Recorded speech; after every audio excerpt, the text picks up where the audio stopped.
Bonjour, bienvenue dans ce point bourse du 14 janvier 2025. Alors aujourd'hui, pas mal de changements, notamment sur les secteurs. On voit des rotations sectorielles encore. Et sur le secteur automobile notamment, hein, on va en reparler avec notamment les indiscrétions sur la politique de Trump et puis l'inflation américaine toujours, hein, c'est toujours ça qui va influer les marchés tant qu'on n'a pas des catalyseurs plus importants.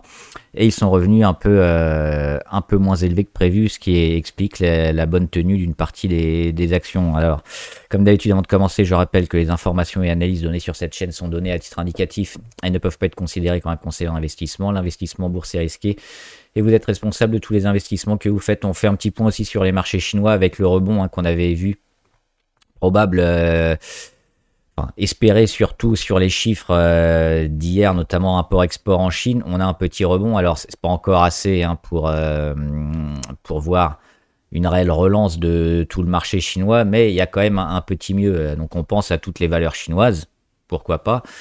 Euh, et on verra la force surtout de ce rebond et la suite avec aussi des chiffres, hein, en fin de semaine. On aura vendredi le PIB sur la Chine, ça ce sera important. Et ça devrait valider ou infirmer la chance de rebond qu'on a notamment sur ces marchés-là. Dow Jones, Shanghai, c'est pareil. On voit que ça réagit beaucoup en ce moment et qu'il y a peut-être quelque chose à faire, mais la tendance n'est pas encore véritablement lancée. On va faire directement le CAC 40. Et oui, alors il y a eu aussi le discours, hein, de François Bayrou qui essaye un peu de proposer un budget, mais qui taille pas trop dans l'économie pour faire des économies justement pour pas être KO après et mettre des années à s'en remettre et puis pas faire non plus un projet de loi de finances trop exorbitant. Donc on verra si ce sera plus ou moins accepté. De toute façon, c'est le seul budget qui pourra passer, hein. C'est quelque chose d'entre les deux forcément. Et on a vu aussi les bancaires bien fonctionner. Alors on regarde le CAC 40 toujours, la même chose, hein, sous les 7508. Donc pour l'instant, on attend ça, hein, les catalyseurs. Et pour l'instant, le seul catalyseur, c'est un peu l'inflation. L'inflation américaine qui est revenue aujourd'hui à plus 0,2 sur les prix à la production. On était à plus 0,4 le mois dernier. On attendait la même chose, plus 0,4, et finalement on est à plus 0,2. Donc on voit qu'il y a peut-être un petit ralentissement sur l'inflation. Comme d'habitude, hein, sur les chiffres IPC ou inflation, prix à la production, etc. C'est toujours un peu surinterprété. Et puis un jour on a, oh là là, la Fed va rien baisser du tout pendant 10 ans, et puis après la Fed va baisser de 0,5 points tous les mois. C'est évidemment à tempérer un peu, mais c'est l'idée. On se sert de ces chiffres-là pour voir la suite, hein, sur la politique monétaire. On avait des chiffres un peu trop élevés la dernière fois avec le marché de l'emploi américain, et puis là c'est un peu l'inverse avec les prix à la production qui ralentissent. Le CAC, on va voir surtout le secteur auto, hein, qui est intéressant, et les bancaires aussi, parce qu'on va voir que sur les grosses variations, Michelin, Société Générale, BNP, Renault, Téléperformance, Crédit Agricole. Donc on voit véritablement les secteurs qui fonctionnent. Et juste un petit point aussi sur le luxe. Malgré des droits de douane aussi qui vont être peut-être un peu moins forts et graduels, c'est-à-dire des droits de douane qui vont augmenter de mois en mois pour pouvoir se permettre une liberté dans les discussions.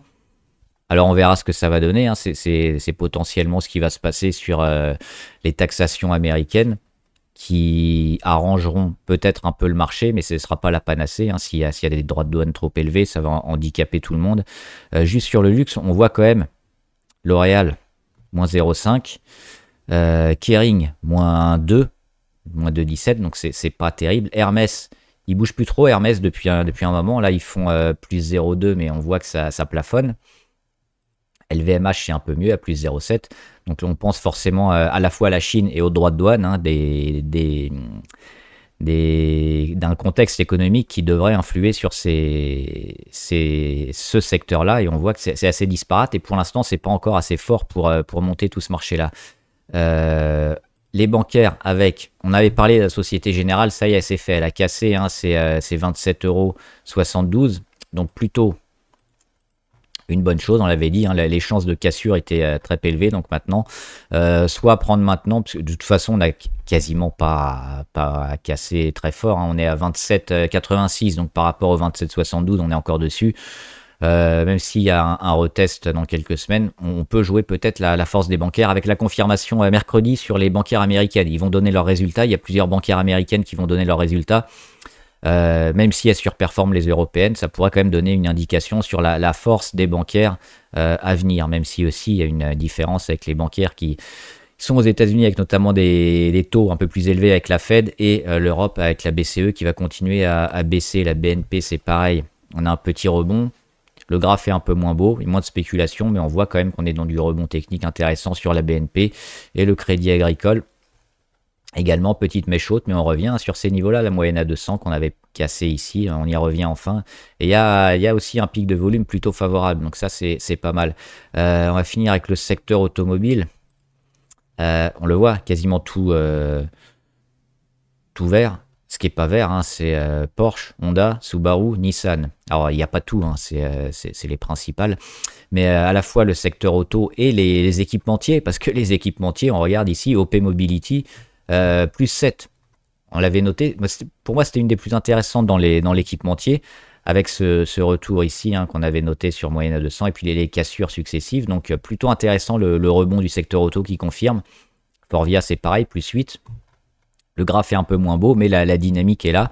Alors moi, je jouerais plutôt OP Mobility, hein, si je voulais me mettre sur un équipementier. On va voir quand même Renault, qu'on aime bien, qui sont toujours aux prises avec les 47 euros. Le gap, il a été frôlé, il n'est pas comblé, mais il existe toujours. Mais on voit que le secteur auto va plutôt bien. Et sur les chinoises, là aussi, ça nous intéresse parce qu'avec une Chine qui pourrait commencer à repartir, on va penser aux valeurs chinoises. Et on voit qu'Xpeng prend 7%. Là aussi, on voit pas que c'est un retournement énorme, mais il y a quand même des indications, notamment hein, les rachats de ces derniers jours, le petit rebond, et puis plus 7% aujourd'hui. Alors il y a ça hein, sur Xpeng. Notamment, c'est toujours cette phase-là. Pour l'instant, on est en dessous, mais ces niveaux-là, peut-être les 13 $, si on arrive à les dépasser, là on est sur les 12,7, ça pourrait confirmer hein, le rebond plus fort que prévu sur le secteur auto et peut-être un retournement toujours privilégié, à mon avis, les chinoises. Volkswagen fait plus 0,7, on le voit, tout le secteur auto rebondit, mais il y en a, ça donne pas trop envie, hein, notamment Volkswagen, c'est moyen.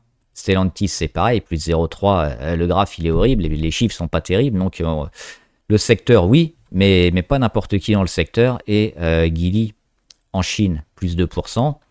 Là aussi, eux, ils avaient moins perdu, donc le rebond est aussi un peu moins important, et puis c'est pareil aussi sur BYD, ou BYD, petit rebond aujourd'hui, plus 2% ou 3%, ça dépend où on est, la place de cotation. Et on voit qu'avec ce qu'on a gagné, on n'a pas tout reperdu.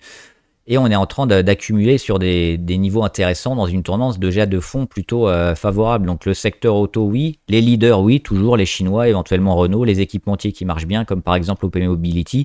Ça peut être intéressant. Et puis éviter hein, ceux qui sont moins intéressants. Et puis à la fois pour jouer peut-être le luxe avec la Chine qui pourrait repartir. Le secteur auto, un mix des deux. On pense forcément à Ferrari. Et Ferrari, on va regarder le graphique, on les regarde déjà depuis un moment, Ferrari, avec cette grosse montée. On le voit ici au niveau des indicateurs de la MACD.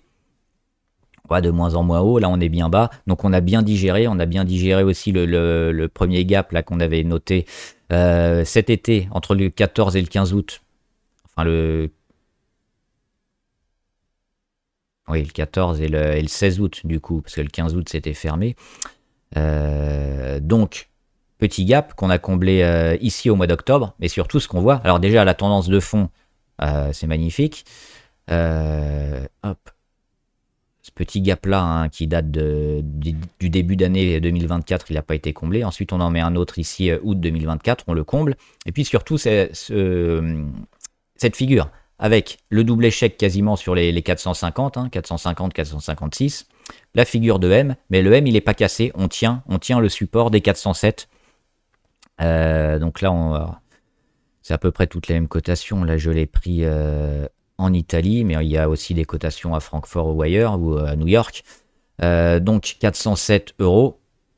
Gap comblé au mois d'octobre, on y revient, on le retravaille au mois de novembre, on y revient au mois de décembre, et puis la moyenne à 200 hein, qui remonte, et qui revient ici sur le cours, sur les 407, sur le support, qui est racheté, et les plus hauts de plus en plus bas, la phase de congestion, donc c'était ce qu'on avait noté ici dans l'ellipse, à savoir cassure vers le bas ou cassure vers le haut, c'est le moment de décider pour le cours hein, dans les jours à venir, et ce qu'on a au niveau macro serait plutôt intéressant, parce qu'à la fois la Chine qui va un peu mieux, le secteur auto aussi, Ferrari, bon, plutôt axé quand même luxe que secteur auto, hein, c'est pas un vendeur de masse.